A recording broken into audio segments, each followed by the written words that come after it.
பாருங்க ஃப்ரெண்ட்ஸ், நெய் பொங்கல் ரெடி ஆயிடுச்சு. நீங்கள் வீட்டில் நான் செய்த மாதிரி ட்ரை பண்ணிங்கன்னா ரொம்ப நல்லாயிருக்கும், எம்மியாக இருக்கும், சூப்பராக இருக்குது. இது எப்படி பண்ணுறது பார்க்கலாம் வாங்க. அஸ்ஸலாமு அலைக்கும் ஃப்ரெண்ட்ஸ், வணக்கம், welcome to Rahmi's kitchen. Hello friends, இன்றைக்கி நம்ம நெய் பொங்கல் பண்ண போகிறோம். ரொம்ப ரொம்ப ஈஸி, அது பண்ண போகிறோம். அதுக்கு தேவையானது பாசி பருப்பு எடுத்துருக்குறோம். இது 125 ml. என்ன மெஷர்மெண்ட்டில் நீங்கள் எடுக்கிறீங்களோ அதே மெஷர்மெண்ட்டில் அரிசியும் எடுக்கலாம். சேமு. இது 125. அதே 125 ml அரிசி எடுத்துக்கிறோம். இது ரெண்டும் கலக்கி நம்ம அடுப்பில் வச்சுக்கலாம். ரொம்ப ரொம்ப டேஸ்டியாக இருக்கும். நீங்களும் ட்ரை பண்ணுவீங்களாம்மா வீட்டில்? அரிசி பருப்பும் கலக்கியாச்சு நல்லா. இதுக்கு தேவையான உப்பு போட்டுருக்குங்க. கொஞ்சம் உப்பு போட்டுட்டு 1 லிட்டர் அவ்வளோ தண்ணி வச்சுங்க. நானும் இப்போ 1 லிட்டர் அவ்வளோ தண்ணி வச்சுருக்கிறேன்.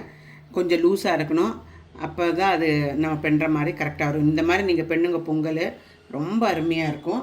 இப்போ இது நம்ம 3 விசில் விட்டுக்கலாம். விசில் விட்டாச்சு, நல்லா வெந்துருச்சு பாருங்கள். அரிசி எப்படி கஞ்சி மாதிரி ஆயிடுச்சு. இப்போ நம்ம வந்துட்டு கொஞ்சம் ஒரு சின்ன பீஸ் இஞ்சி அறுத்து வச்சுருக்குறோம், ஒரு 1/2 இன்ச்சு இஞ்சி, அது போட்டுக்கலாம் இதில். அதுக்கு பிறகு நம்ம வந்து கொஞ்சம் ஒரு டீஸ்பூன் அவ்வளோ, ஒரு டேபிள் ஸ்பூன் அவ்வளோ ரவை எடுத்து வச்சுருக்குறோம். அது கொஞ்சம் கொஞ்சமாக போட்டு நல்லா இலக்கி கொடுக்கணும். கொஞ்சம் கொஞ்சமாக போடணும், நல்லா இலக்கணும். அப்போ தான் இது நான் பண்ணுற மாதிரி நீங்கள் பண்ணுங்க. பொங்கல் உங்களுக்கு அவ்வளோ இஷ்டம் ஆகும், என்ன டேஸ்டியாக இருக்கும் தெரியுங்களா? இதெல்லாம் ஒரு டிப்ஸு. கொஞ்சம் லூஸ் ஆகும்போது, கொஞ்சம் லூஸ் ஆகிறனால பர்பஸ்லி நம்ம லூஸ் பண்ணுறதா இந்த ரவை போடுறதுக்கு, டேஸ்ட் நல்லா வர்றதுக்கு. நீங்கள் வீட்டில் ட்ரை பண்ணுங்க, அப்புறம் நீங்களே சொல்லுங்கள் கமெண்ட்டில் எப்படி இருந்ததுன்னு. ரொம்ப எம்மையாக இருக்குது. ஸ்லோவாக போட்டு நல்லா இலக்கி விட்டுடுங்க. இலக்கி விட்டுட்டு பாருங்கள், நல்லா கட்டியாகி வந்துருச்சு. கொஞ்சம் நேரம் கொதிக்கிட்டோம். இதுலேயே வரைக்கும் இருக்கவும் செய்யும். நம்ம இது கொஞ்சம் ஒரு 1 மினிட் அடுப்பில் வச்சுட்டு அப்புறம் திருப்பி தாளிச்சிக்கலாம். பாருங்கள் ஃப்ரெண்ட்ஸ், 2 டேபிள் ஸ்பூன் அவ்வளோ எண்ணெய் எடுத்து நல்லா காய வச்சுக்கோங்க. நம்ம ஒரு 1/2 டீஸ்பூன் குருமிளகு எடுத்துருக்குறோம், அது போட்டுக்கலாம். குருமிளகு எல்லாம் அப்படியே வெடிக்கணும்.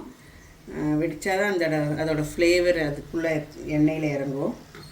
நல்லா கொஞ்சம் நேரம் வெடிக்கிட்டோம்.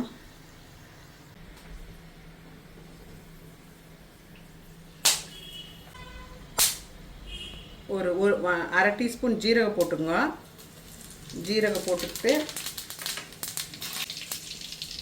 ஒரு 10 கேஷ்யூ நட் எடுத்து வச்சுருக்கேன், அதுவும் போட்டுக்கோங்க.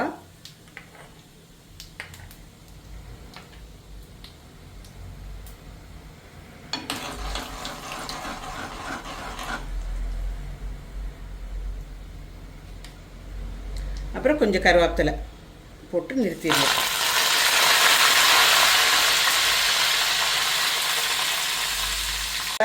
பேருக்கு சும்மா கொஞ்சோண்டு ஒரு பிஞ்சு மஞ்சத்தூள் போடணும். இதெல்லாம் போட்டுட்டு நம்ம தாளிப்பு எடுத்துட்டு பொங்கலில் ஊற்றிக்கலாம். நான் நெய்யே போடல பார்த்தீங்களா, எண்ணெயில் தான் தாளித்தேன். ஆனால் இப்போ தாளித்து விட்ட வரைக்கும் நம்ம அதுக்கு மேலே நெய் போடணும். ஃபுல்லாக நெய் போட்டோம்னா நமக்கு திகட்டிடும், சாப்பிட முடியாது. ஸோ கொஞ்சம் ஃபஸ்ட்டு எண்ணெயில் தாளிச்சிட்டு அதுக்கு பிறகு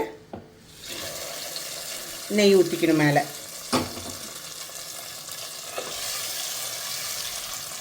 ஃப்ரெண்ட்ஸ், நீங்கள் இந்த மாதிரி பண்ணி பாருங்க, அவ்வளோ சூப்பராக இருக்கும். ரொம்ப ரொம்ப எம்மியாக இருக்கும். இது கூட ஒன்றுமே வேண்டாம், தேவையில்லை, சட்னி எதுவும் தேவையில்லை, அப்படியே சாப்பிடலாம். அவ்வளோ டேஸ்டியாக இருக்கும். ஆனால் நம்ம தேங்காய் சட்னி பண்ணி வச்சு தேங்காய் சட்னி கூட சாப்பிட்டுக்கலாம்.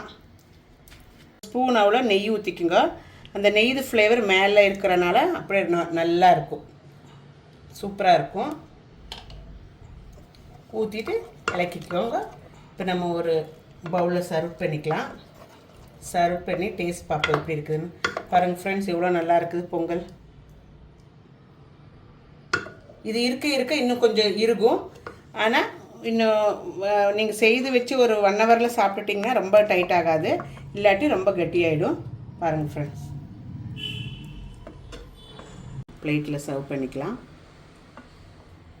பாருங்கள் ஃப்ரெண்ட்ஸ், நெய் பொங்கல் ரெடி ஆயிடுச்சு. நீங்கள் வீட்டில் நான் செய்த மாதிரி ட்ரை பண்ணிங்கன்னா ரொம்ப நல்லாயிருக்கும், எம்மியாக இருக்கும். பாருங்கள் ஃப்ரெண்ட்ஸ், டேஸ்ட் பண்ணி பார்க்கலாம் எப்படி இருக்குதுன்னு. எவ்வளோ நல்லா இருக்குதுல்ல பார்க்குறக்கு. சூப்பராக இருக்குது ஃப்ரெண்ட்ஸ், ரொம்ப நல்லாயிருக்கு. நீங்களும் வீட்டில் ட்ரை பண்ணுங்க. இஷ்டாச்சுன்னா ரஹ்மீஸ் கிச்சன் லைக் பண்ணி சப்ஸ்கிரைப் பண்ணி ஷேர் பண்ணுங்க. இந்த மாதிரி பண்ணிங்கன்னா இந்த டிப்ஸ் ரவை போட்டு பண்ணுறது ரொம்ப நல்லாயிருக்கும், டேஸ்டியாக இருக்கும். ட்ரை பண்ணுங்க. நிறைய பேர்த்துக்கு தெரியும், தெரியாதவங்களுக்கு வேண்டி தான் சொல்லிகிட்ருக்குறேன். இனி ஒரு வீடியோவுடன் சந்திப்போம். டேக் கேர், பாய்.